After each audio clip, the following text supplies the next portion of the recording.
4 o'clock, let's get the work session rolling. First on the agenda is Goodhue County Fleet Management presentation. So by way of background for members of the board, we realize that we've been talking about different models to which we could manage our fleet. I had presented to you a PowerPoint from last August that Goodhue County had shared with me, but you had a number of questions about their program, and I thought it might be best just to talk directly with the Goodhue County team. And so Stacy Lance and Scott Arneson were kind enough to join you today. And so they put together this presentation. I'm gonna turn it over to the two of them. But I strongly encourage you all to ask questions because this is really your opportunity to learn about their program and what we might adapt or learn from what they've done or maybe some of their own lessons learned. So Scott, Stacy, you're up. Alright, good afternoon. I'm Steele County. I work in County Administration. My job title is Executive Administrative Assistant and Special Projects Lead. So work directly with Scott and the County Commissioners. One of the things that lands in my job duty is overseeing the county fleet. So you'll see some similar information that you've seen from the August presentation to the county board, but also try to adapt it to hopefully answer your questions. Still want to confirm that you can hear me. All right. Yep, sounds good. We can hear you well. All right. Great. So to give you a quick breakdown, just Goodhue County vehicles by department. We're looking at our motor pool fleet vehicles, which is a total of 24 of them, which are located at 5 different sites. We have vehicles here at our government center. We have vehicles at our Health and Human Services parking lot. We have vehicles in the Justice Center. We have some vehicles that are assigned to the Sheriff's Office as a motor pool fleet. We also have some vehicles that are assigned to court services, so they're, public works that are located on the back side. In addition, we consider our fleet land use management vehicles, which are used by our building officials, our well and septic inspectors. They also will use the fleet vehicles that are in our checkout program. If they have needs for it, if they have staff that are doing site visits, in reference to any land use management issues. Our Sheriff's Office has 51 vehicles of their own. We'll roll to the next slide in a minute here, but they also have a fleet vehicle assigned to them. All of the Sheriff's Office vehicles are managed by the Sheriff's Office staff. The only one that I am in charge of is the fleet vehicle that I rotate in and out for them to use. Public Works, similar to the Sheriff's Office, they have 70 vehicles and equipment. They also have 2 fleet vehicles assigned to them, and they also are managed by Public Works, other than the 2 fleet vehicles that are assigned to them. That number include? The Sheriff's Office just... Does that number include like skid loaders and front-end loaders and stuff? It does. Okay. So, we can go to Public Works here to take a quick look. So that 70 vehicles for Public Works it does include my 2 motor pool vehicles, the half-ton trucks, the utility trucks, the tandems, the motor graders, any heavy equipment, mowers, tractors, forklifts, side-by-side ranger, and 5 tractor trailer. Does that answer the question? Yep, thank you. Yep. Okay. So you've seen these numbers. This was in the presentation that was given in August. It shows how our Public Works department tracks their maintenance through an iWork software. We have an in-house mechanic. We have, it shows us what and why we outsource certain things. It shows our 2024 maintenance cost of $688,752 for Public Works. It shows in-house mechanic and staff performed almost 600,000 of that. We outsourced 91,000. Also, this slide also shows you that the 2024 mileage on the vehicles. We haven't had a chance to pull together 2025 numbers, so I apologize. This is duplicate, but this gives you an idea what our staff is running. Almost 193,000 miles on the vehicles, and our 2024 equipment invoice for $18,856. Going back to our sheriff's office, this shows the breakdown of, these are things that they manage in-house, with their staff as well. There are 51 vehicles, which includes all of our patrol vehicles, all transport vehicles, investigators, marked, unmarked, spares, water patrol, emergency management, K9 vehicles, and the mobile command units, and the Bearcat. So a little bit of everything. Yeah. Go ahead. That was,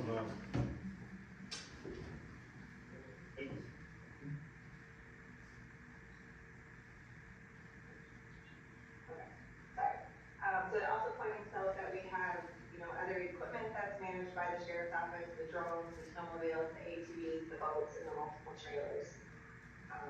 Additional notes for them, their replacement schedule follows the financial policy, every 3 years for transport vehicles, every 4 years for regular squads. 10 squads on average are replaced annually. That's our patrol and transport vehicles, so marked and unmarked. And we do have a couple of items that are grant funded, and at this point, they're not on our replacement schedule. That's our armored vehicle, our motor command center, and the airboat. When we talk specifically about vehicles and the motor pool breakdown, so those are the vehicles that I manage. Our fleet consists of 24 vehicles. This shows you a breakout where those vehicles are housed, and also what we have for vehicles. You'll note a variety of vehicles based on staff needs, based on all-wheel drive, based on whether or not they're transporting clients, whether or not they are the assessors out in the field, who are, there's one person in the vehicle versus 3 people in the vehicle. The ones that are highlighted in yellow indicate something that's already been replaced in our capital plan, but it's shuffled into the fleet. What we mean by that is, so the sheriff's office, for example, the 2 Tauruses, the 2016 and the 2018, and actually the 2018 Durango, those were all vehicles that were purchased by the sheriff's office capital plan, and it came time to replace them.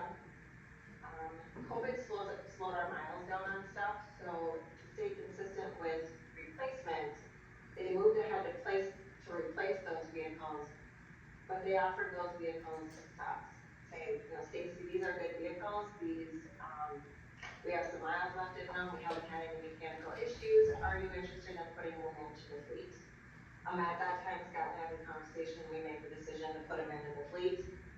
So this shows that I have 24 motor pool vehicles out there right now, but technically I have 20 vehicles that are in the capital plan. Because we've already replaced them, the funding has already been used to replace them. When the time comes, I will sell those vehicles, we won't replace them. Once we start taking money into them or the mileage starts ramping up. how do you sell them? The other thing I'll point out on this, where do we sell them? We had been using public surplus auction. However, that was taking a significant amount of staff time. So we've now switched to using Houghton's auction in Zabrota, which is literally we put them on the board agenda for the county commissioners to approve the sale of them. We take them down to the consignment auction in Zabrota, and they get listed for sale there. And really, our time involved with it is getting them down there, getting the titles to them, and once it's over, filling out the paperwork for our finance office to remove them as capital assets. Thank you. I'll point out that some of the sheriff's office vehicles, sometimes they use a different, or they come trade them in. I don't remember what it's called. It's a company, they sometimes use a company that specializes in used squad cars. They check the price there before we bring them out, so that's the only area where it might be something different.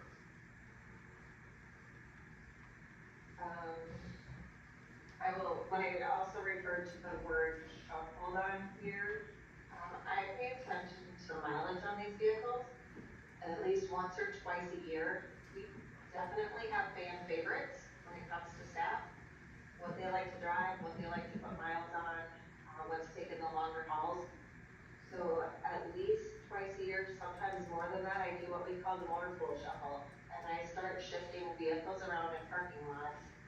based on what's getting miles, what I need to slow miles down on, what I need to ramp the miles up on, what needs to have easier access to staff who are driving a lot of miles. For example, the miscellaneous other vehicles, the Dodge van that just got shifted over to the sheriff's office. They were in need of something that was able to accommodate more staff and luggage when they go to training, so they with new employees. That was a shift over there because they're going to start putting a few more miles on, and I can dedicate that just to them. The government center vehicles, there's the F-150 Ford. It's a 2019, and currently we have roughly 43,000 miles on that. And that's actually scheduled to be replaced in 2027. So in having conversations with other departments and things that are going, and who's putting miles on, who's not putting miles on, we shifted that vehicle into our land use management department, and one of our building officials is assigned that vehicle to slow the miles down on his 2024 Ford Explorer, and he's putting miles on the 2019 Cross.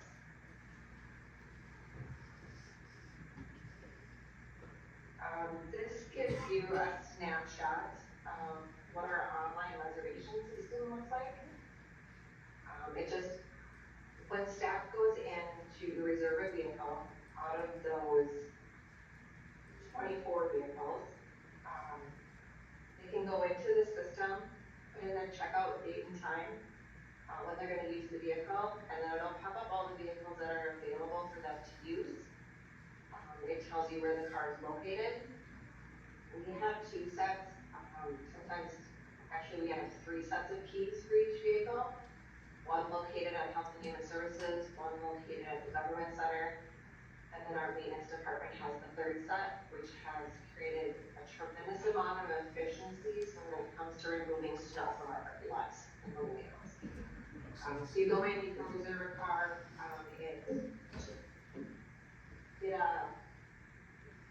the system tells who has the vehicle, what vehicle you're taking next.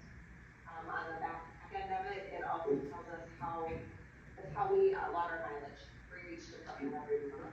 It's how we track where our vehicles go in the fleet system, who's driving them, and then how we build them out to other departments. So this, again, is 2024 numbers. So our motor pool vehicles, those 24 vehicles were driven a total of 233,000 miles in 24. Our top users, of course, are Health and Human Services staff at 168,000. Our Veteran Service Office at 16,000. The Assessor's Office, 14,482. That number varies every single year for the Assessor's Office based on where their quintile is. This year, I know in 2026, they're going to the furthest end of the County quintile is Kenyon, Wanamingo, that area. So I've asked staff in that department to specifically focus on using vehicles S, Y, and Z, because they're the vehicles we'll be selling at the end of the year. So we'll bring the miles up on those, slow down the miles on the newer vehicles. And then court services, our probation staff. Casey, who tracks the miles, or how do you track the miles? We track the miles in our reservation system. So through this system, where staff checks out, on the back end of it, I can sort it every month, and then we get a log of what miles are used by which department. I can actually go into that system if it's something that you want to see what it looks like.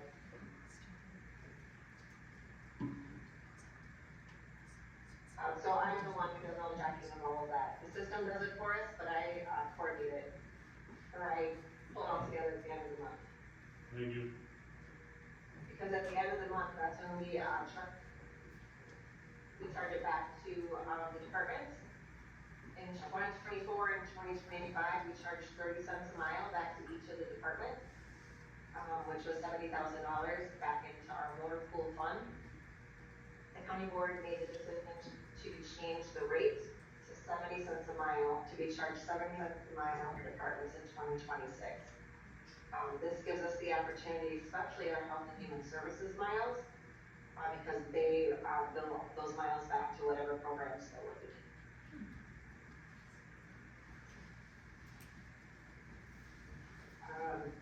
This gives you a snapshot of our fuel system, how we do fuel with our motor pool fleet and maintenance.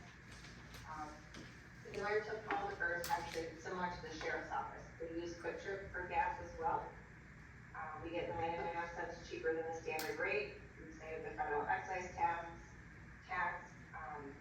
Get annual savings of $2,600 in 2024 when our fuel costs were $24,656.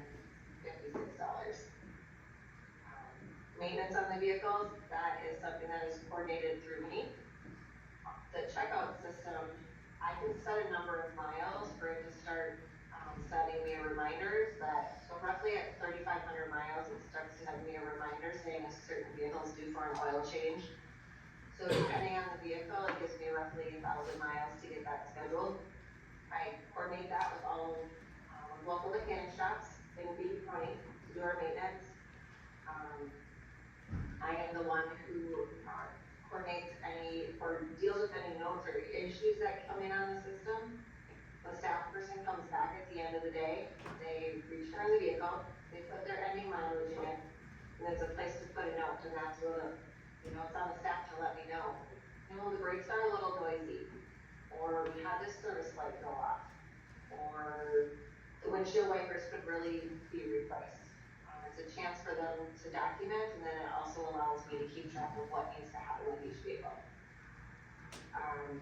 In 2024, we had no major damage, so our maintenance cost was roughly $10,000. I pulled some numbers quickly before the meeting on our 2025 numbers. Our fuel expense was at $20,153, and our maintenance expense was higher at $21,281.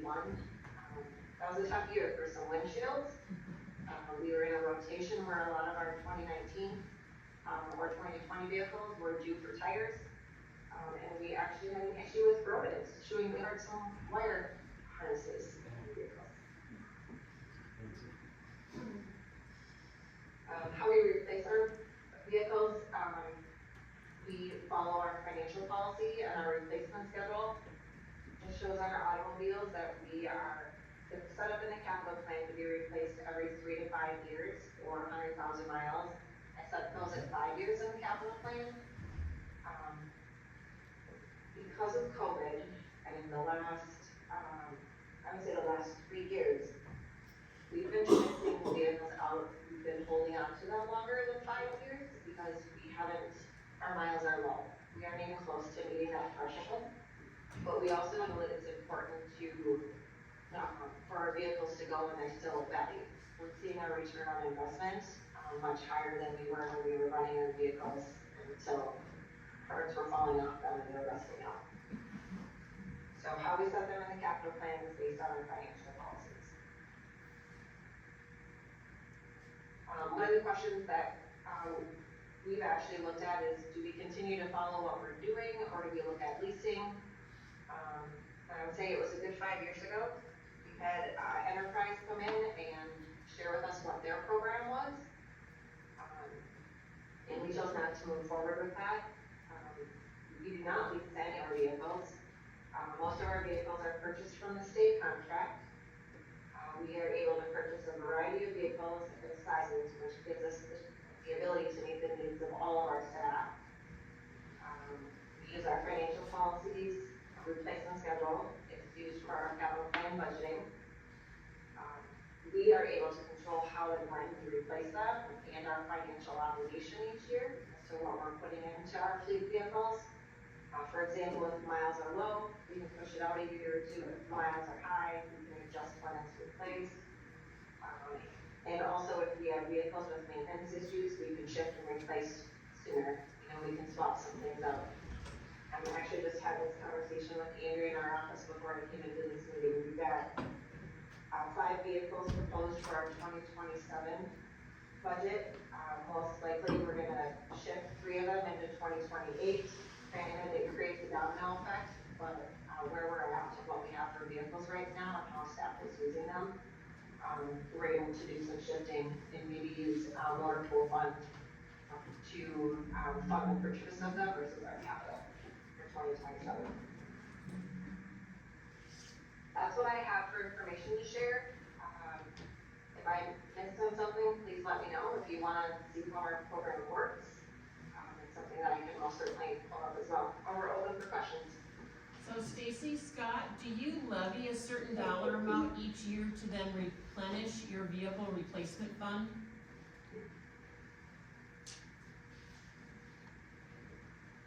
Yeah, we do, and it's depending on needs, but now with the increase of the mileage that we're reversing, it's gonna be a lot less. As an example, what Stacy just mentioned, if we're down to 2 vehicles for next year, we're more than likely gonna be able to buy them both out of the motor pool fund. And again, the beauty of that motor pool fund being at 70 cents is, you know, in certain grants or almost every program in HHS, is partially funded, mileage wise. So, again, like, using, you know, whatever dollars we're out of that fund, it's not all Whitney County taxpayer dollars that fund it. Mr. Chair, I have a question. But I should add, historically, we've usually lost one or two, capital dollars also, which is levy dollars. So I have a question, there's a lot of detail in what you provided today. How much staff time is allocated to this? To track all of it, because with the current leasing program, a lot of that work is done with the leasing company we use.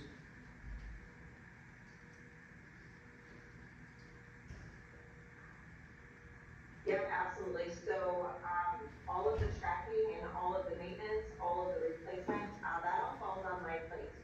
And really it depends on, I have to look at my job description to see what we have it laid out as.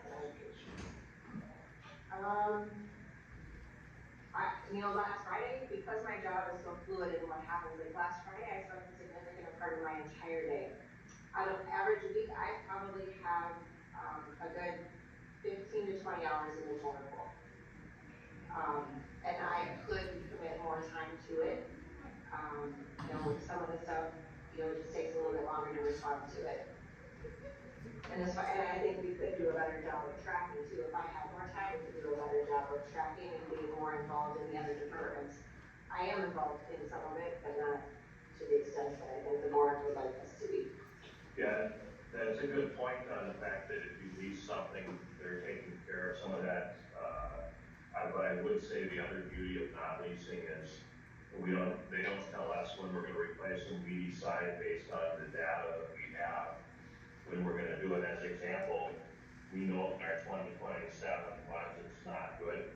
So if we reduce the number of capital dollars to probably zero that we're gonna spend on motor pool, it helps the budget. And then, we're probably replacing two, and it's probably gonna fully be paid for out of the motor pool fund, which is, again, paid for partially by levy and partially by other sources, mainly the state and federal government.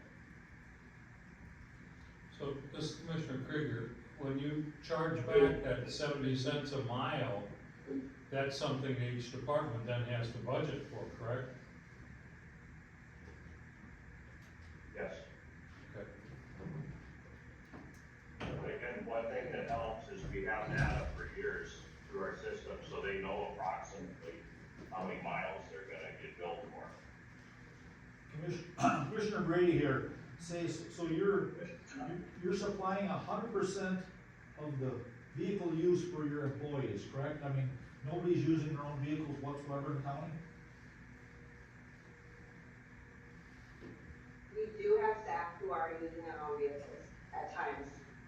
There are times that we don't have vehicles available for everybody who's going out or attending meetings. And so we are reimbursing some of our staff mileage, which was in that presentation from August, that showed really the purpose of us back in 2016 to get to where we are today. When this program was written for us by an intern, was to reduce the number of miles that we were pushing out for reimbursement. or miles and the cost. I mean, we significantly reduced our costs that we were paying employees for mileage reimbursement. And one thing, if we went back and showed you what we were trying to get employees to drive back then, we were trying to get them to drive junk, and guess what? A lot of them didn't wanna drive junk. And so they take the reimbursement. But we also have a lot of employees that have bank debts, you know, because they bought their personal car for their family. They didn't buy it to rack up, you know, miles while they're appraising the county. So we have had a lot of employees that thank us for having good vehicles. And probably one of the other things, and it's kind of tacitly said when Stacy's talking, but by having better vehicles and replacing them quicker, we've also noticed that we get more dollars when we replace them. We used to take cars and just run them into the ground and wonder why we didn't get anything for them. Well, they were pretty much junk when we got rid of them. At that one time, we had a vehicle driving up by XL Energy that said Goodhue County on it, and we got a call in the sheriff's department because they couldn't believe that a county employee would actually drive something that looked like that. That's how bad we had a county employee that was gracious enough to drive that one. It was worse than an old squad car.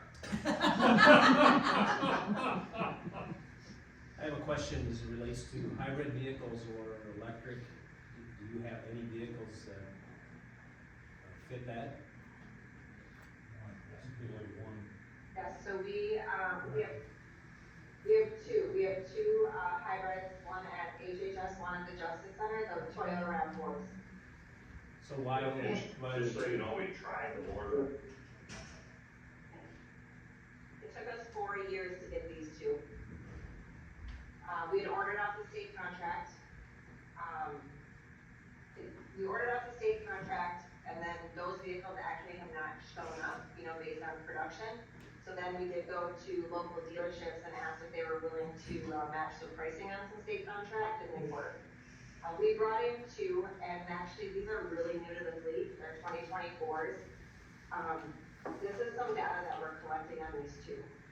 Is the increased cost of a RAV4 versus an all-wheel drive Chevy Equinox that's not a hybrid, the amount of miles that our staff are putting on, you know, the hybrids are most effective when you're running under 40 miles an hour. You know, when you're driving in town, driving, that's where you gain your most efficiencies out of them. Our staff the number of trips that are taken within city limits are very limited when it comes to, like, the city of Irving, for example. You know, they're putting on more miles to go to out county cities or to conferences, meeting with clients, foster care visits, etc. So we do have two of them. And I have them in places where we can track the data with how they're being used. One in court services with our probation officers and one with our social workers. So the jury's still out? You're not sure that that's. The jury is still out. One more question, kind of. Ironic.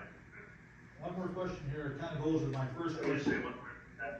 Kind of goes with my first question, and does it get to a point, I mean, you gotta, to justify the car, you gotta be putting enough miles on. Do you have cars in your fleet where, geez, I ain't getting enough miles on, why do we got too many vehicles, or how's that work out? Exactly, that's all a part of our capital planning each year. And, I do have vehicles, right? It's ironic you say that, because Andrew and I had that conversation, we said, we've got about 3 vehicles that I'm gonna have a conversation with leadership over at Health and Human Services. And maybe they can have some conversations with their teams, why are we not using these vehicles? Do we have too many vehicles? And then if that's the case, when the time comes to sell them, those are not replaced, so we can actually pull those placeholders out of the capital plan. That is a conversation that we have quite frequently. Thank you. Any questions, Jake? No questions. I mean, we track a lot of this with our agile fleet system as far as the usage and stuff. You know, obviously the tricky part is the right size. You know, how do you figure out power plant size and all that good stuff, but like I said, a lot of this we do track with our agile fleet, and you know, I think one major difference is obviously we lease and they own, so that's why one of the questions on the table right now is to continue this or not. So along those lines, you, at one point leased, what was the tipping point, or what made you decide that we're not gonna do that anymore, we're gonna own our vehicles?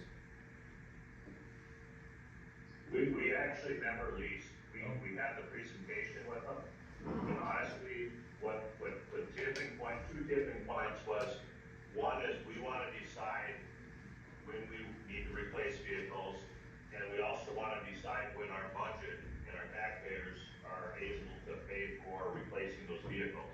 We didn't want someone telling us that. The other thing is, we looked at, how often we could be buying brand new vehicles versus what we pay for lease, and quite honestly, the lease numbers scared us. I would add one more thing to that too is, we have the opportunity to choose what vehicles work best for our staff and which departments, and what our probation officers need versus our social workers versus our appraisers. You know, we're needing those Traverses, the Equinox, the van, but also, you know, maybe a Ford Taurus, works for somebody over here too. So we lost that ability, we would have lost that ability to choose what works best for our staff and their needs. Thank you. And then I think they mentioned it, but they had an intern that created their tracking software, and the reports and the spreadsheets that they can pull out of it give them a pretty clear idea, cause it's tracked by vehicle, the maintenance, the costs and whatnot. So if they do have I don't wanna say a lemon, but if they have one that's maybe far more expensive because of the repairs, they can see that faster and then can make their decision as to whether that stays in the fleet or whether it's rotated out. And I think you included a couple of those reports when you emailed stuff to me, so I'll share that with the board as well. Any other And questions? if you need anything further, just let me know. Okay, thank you. How many employees is that 24 vehicles for approximately?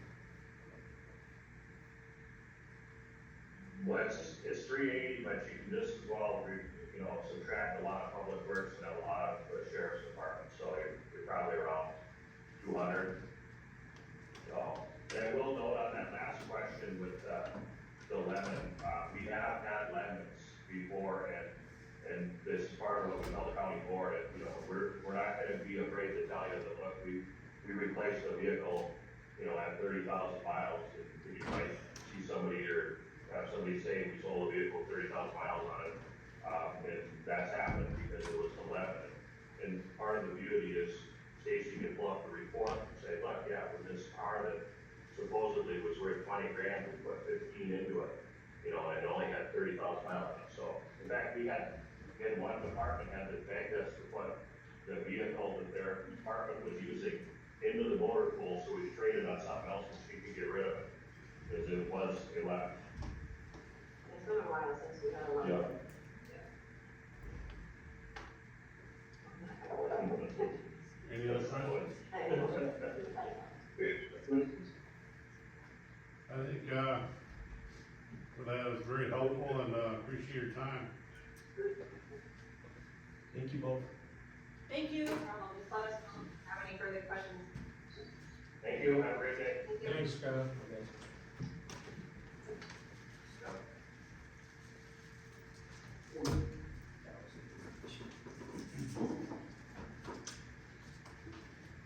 So obviously Jake and I are continuing to work with MnPrairie. We'll have another presentation.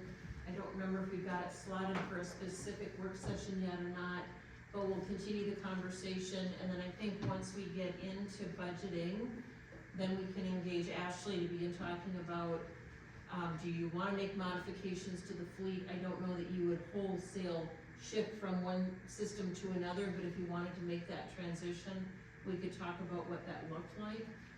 Obviously, they're billing back to different departments.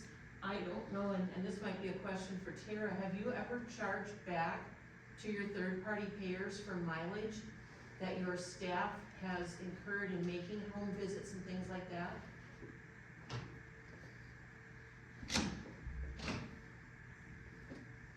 So the one instance instance that I would know for sure would be is if we're transporting somebody to a medical appointment, that would be considered heavy transportation, and we would bill that back. I'm not sure about any other. Cause I thought that was interesting, I made a note, I'll follow up with that, but if public health, for example, can get partial reimbursement for their home visits, it might be worth tracking those miles differently in such a way that we could, submit for reimbursement. Otherwise, the levy still pays for those vehicles, it's just a question of whether it's just across the top as an organizational expense, or whether it's embedded in particular departments. And I've had this conversation in other positions where, sometimes it's easier to manage a fleet at that 30,000 foot level and just put the cost there rather than trying to allocate it back to different departments. But again, if there's that reimbursement opportunity, that might be worthwhile, and that might be something we could implement, as soon as we have our own internal system, or maybe public health might be able to do something with that sooner rather than later. But we'll do some more research on that for sure. Create a pool of money in it to buy purchase. Can our agile fleet do what they do? I mean, are we using the agile fleet to its full potential, or is it too time consuming, or? Yeah, so we use it, obviously it does the reservations, we use it for maintenance, so, I think Stacy said, it gives us reminders for, maintenance, like oil changes, obviously tires, we kind of check on our own. But, just going back to the whole mileage thing, I'm just kind of, thinking out loud here, but if it's something we wanna track mileage better, because the issue with Agile Fleet is when they turn the keys back in, we manually put the miles in. Probably the same as good deal. Well, it sounds like that's kind of what they do too. Right, and I think, we had talked about like GeoTab or something, that would give us accurate data, and that would sync with Agile Fleet. So we could do those reports, okay, did, Human Services use, and what, I don't know how deep we can get as far as Human Services, what kind of a trip it was. I'd have to dig further into that, but, Well, it could be just whether it's reimbursable or not. right, and maybe that's a checkbox that we have when they're reserving the vehicle. Well, the one question I have, I was taking that 70-cent mileage reimbursement differently, I guess. I wasn't looking at it as public health would be able to bill that back to somebody. I was saying that that's where the miles you drove from your department, you paid in 70 cents per mile to the motor pool fund. And that was their way of keeping their motor pool fund going, because at the mileage they were talking about, that would be about $150,000 a year, which is about what our lease program costs us. So, It's still levy dollars, right? It's still levy dollars, it's just, it further helps to define the true cost of providing a service. Now, there's pros and cons to doing that, and I'm gonna use IT as an example, and Dave can weigh in. But in two past organizations, they used to assign IT dollars to individual departments. But then it became a royal pain in the butt to try to pool those dollars when you needed to do a refresh, or if it was a software program that benefited all, how did you allocate that cost?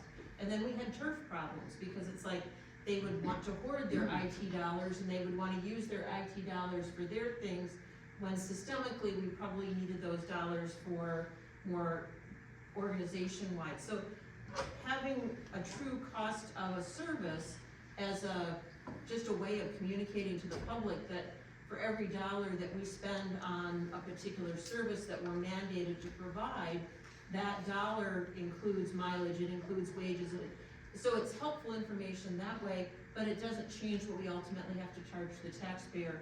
So that would be a conversation, I think, with Dave and Jake and Ashley to figure out, when do we want that true cost of service as a tool or a resource for the board, and when do we just leave it at the organizational level? But again, if there's the ability to seek reimbursement through a grant, through other third-party payers, I think we want to explore that and then be able to develop a reliable tracking system that would meet audit requirements for that reimbursement request.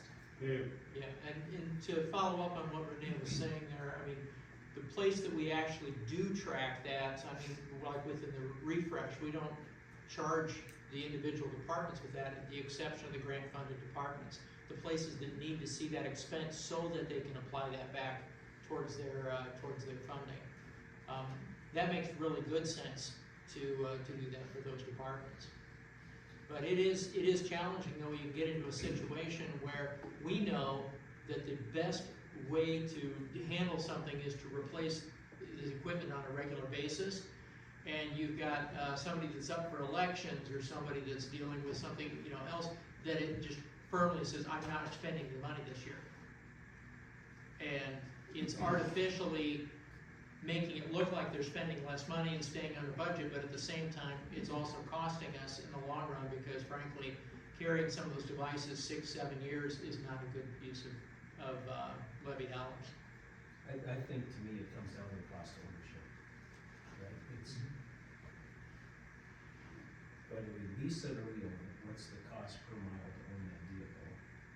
And then there's also the time that we have to allocate if we're gonna manage our fleet. And I thought that was a good question. there's gonna be some, that comes at a cost as well. So, and I'm not sure, I think there might be a better option, and we can dive into this when we get to the budget, but I think a better option might be a hybrid model of some sort. And I know, just in my brief research, there are other counties that are doing that also, where they haven't gone to completely owning their vehicles. But I do like the idea that they're running them out a few miles. They're not trading at 50,000. Well, and they're Some of these moving vehicles are made to run 200,000 moving miles. them from department to department to get more use out of them. Well, and I'm sorry, Jake, but just some other variations on the theme is that they have a designated shop that they use for all of their auto body repairs. All repairs go to this one place. All of their gas is purchased from Quick Trip. And so we could very well be looking at maybe different models that way. And if Ron were here, he does want to have a conversation with the board as to would it make sense to have an in-house mechanic. So if we're gonna, obviously a lot of our public works vehicles are owned, it might make more sense to add a mechanic to our staff and do more of that work in-house. And then depending upon how you wanna manage the fleet, that in-house person could be doing oil changes and things like that. So there's a couple of different variations to your point, which is it doesn't necessarily have to be one way or the other, but we could be blending other ways that we could control cost by having those services provided in-house. So when you're talking about in-house mechanic, that is not only on public works vehicles, but also in Correct. all fleet vehicles. Was there, did they say their cost was $25,000? and it showed that they get their oil changes, tires and stuff, not in-house. Not in-house, right. Seemed to a cost benefit. Something, Jake? Yeah, so I just wanna, so it's clear, so we do have Agile Fleet, which is our fleet management system, which is separate from MnPrairie. So, just make sure. So, you brought it up, I think it's Geo something.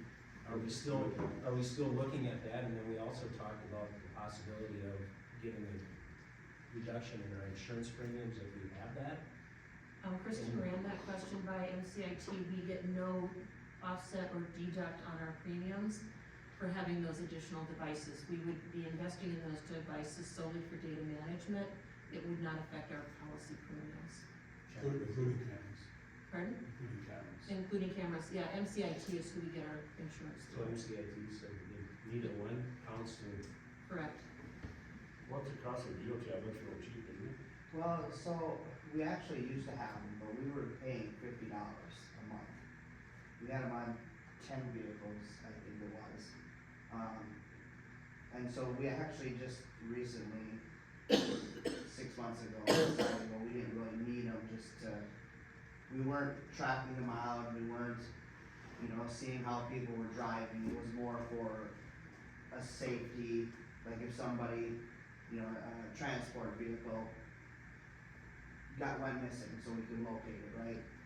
But now with this agile fleet, it would sync with it, so it would track the mileage, and that would be, one of the benefits. And I know Dave had mentioned there was another device other than Juke. Samsara is $12.65 per vehicle per month. So that's a third of what the cost of what GeoTab was doing, and that gives you all sorts of additional features available if you're using it on like the highway trucks, because you can also track things like blade up, blade down, you know, whether you're dispersing sand or what rates and all those things. Those are additional pieces, but, so the cost per unit per year was $150, $180. That's without camera, and if you were doing the camera, cost per unit per month was at $27.30. And then it does include the cellular service as well, so that is the total cost. And the benefits of that would be just for tracking?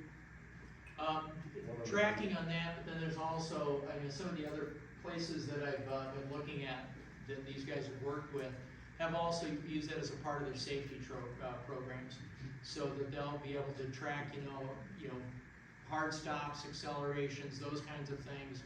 I mean, if you tipped over the truck in a ditch, not that that would ever happen on any of our county roads, but those kinds of things, you know, all of that information goes into it, and you can be part of your training program. It's interesting that MCIT is all about loss control, and they don't consider that as Yeah, an important tool. that's a real. It doesn't make sense to me. The other one that I looked at is the number of times, how many times have you had a claim for a mailbox strike when plowing season is going on? And you can tell exactly where you are when you're not. Whether you've got cameras on the plow trucks or not, you can make decisions about whether or not, you know, people love to know, oh, when are they gonna get to my street? Well, you can actually see when they're coming down your street. So they're very popular in a lot of areas. But again, if all you're looking for is we want to know what the mileage is and anything that's actually readable off of that interface, you know, how many miles are left, what the fuel economy is, all of that stuff can be reached through that gateway for $12.65 a month. Yes. Just a couple observations from me as a department head. I have a used squad as like my department vehicle. I have, it's mine, it's like my department, gives me flexibility, so I didn't like the fleet, I come up here to get a car, I go be nuts. So I appreciate the sheriff's obviously giving me a used squad. But I have my staff enter the mileage into the software for me, and I just write down like piece of paper and make rates, so we keep track of what we're using it. And then follow up to the tracker system, I will recommend we make the, say if it doesn't give a discount, it sounds like it's a pretty reasonable amount of money. I can speak that I'm aware of a situation that does not involve the county, of an employee that was misusing the vehicle, and the tracker will help to provide that data. You know, cameras, that's, And you get 50-50 area. Yeah, and you get multiple options on the cameras, either, you know, outside only or outside and inside. And the odd thing is, kind of like what we saw with dash cams and body cams, at first nobody wants to have a camera, and then all of a sudden you find out it's vindicating you more times than it's causing issues. Oh, absolutely. And everybody's about the football and stuff. So we'll continue to gather. Obviously, this conversation is ever evolving, but we'll continue to gather, and then I think we'll have another enterprise-related presentation in an upcoming work session, and as I said, we'll continue to take this into the budget cycle. I see Scott Heffernan in the hall, so when he comes in, we should also clap.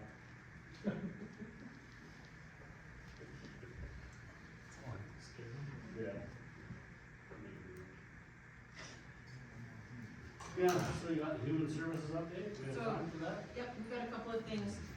First of all, I'm pleased to announce that we made a conditional offer to a new department head for our new human services. He has verbally indicated that he will be accepting the offer, but however, it is still subject to background and reference checks. The start date is anticipated to be June 1. However, the candidate has indicated that he is willing to be engaged with us prior to the start, in the hopes that he can start interacting with HMA, learning a little bit about the work that we have done up to this point.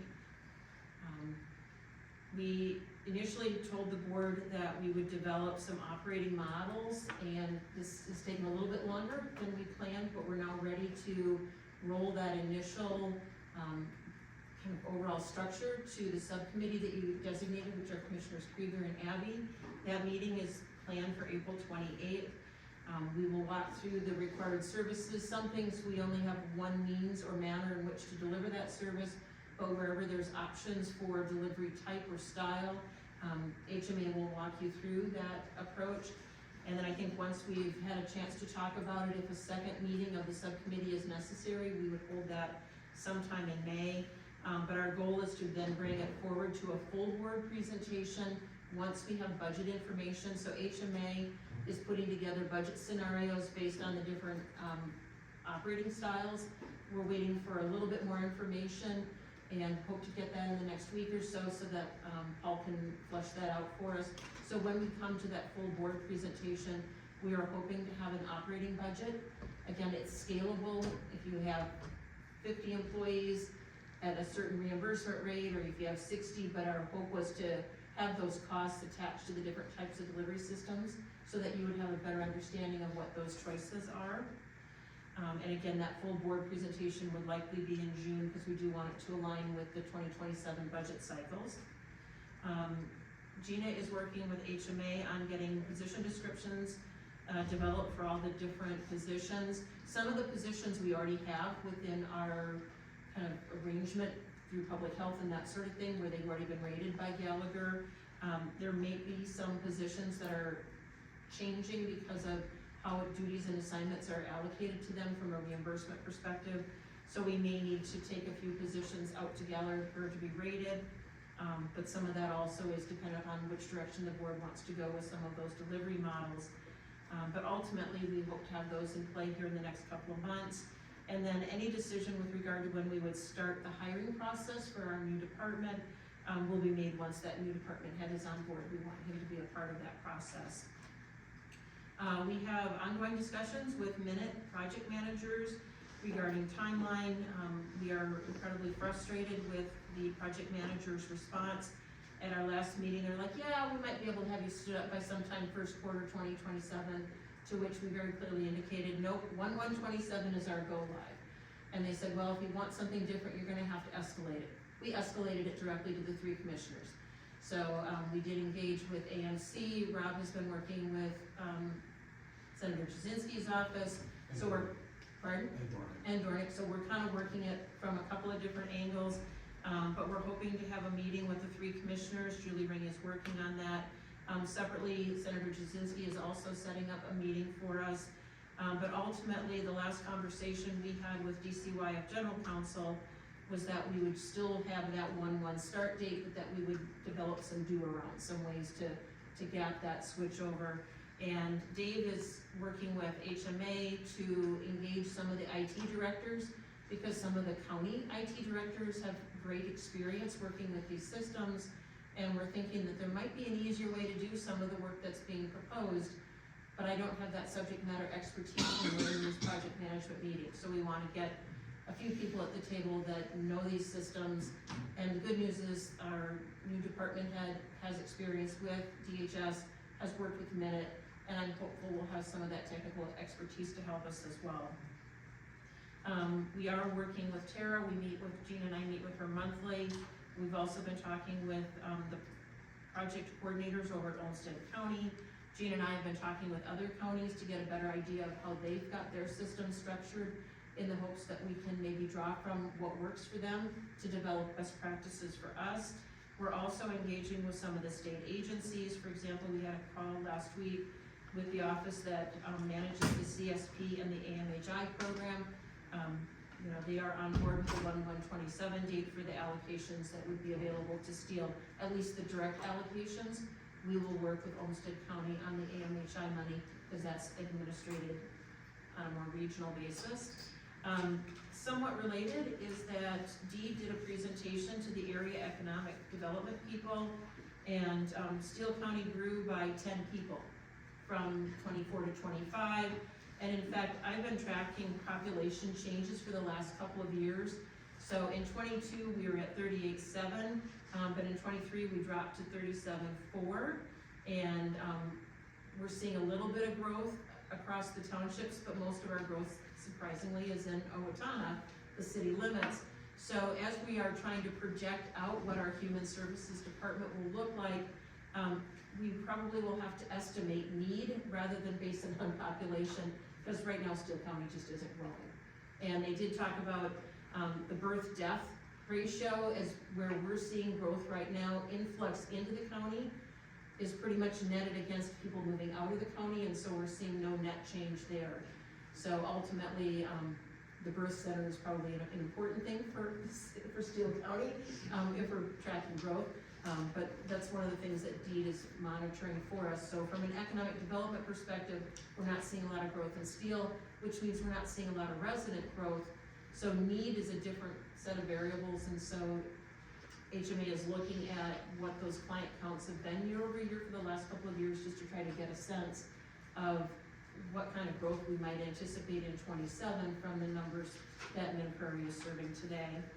And then lastly, I just mentioned that as far as a budget for 2027 for human services, HMA is still gathering information. There was a long list that they had presented to the finance team with MnPrairie, and Mary is working on that for us, and so hopefully we can get that in the next week or so, and then Paul will be able to go back in and work on those budget projections for us. Questions from the board? Sounds good. Is there any other business? None from each here. Never take it.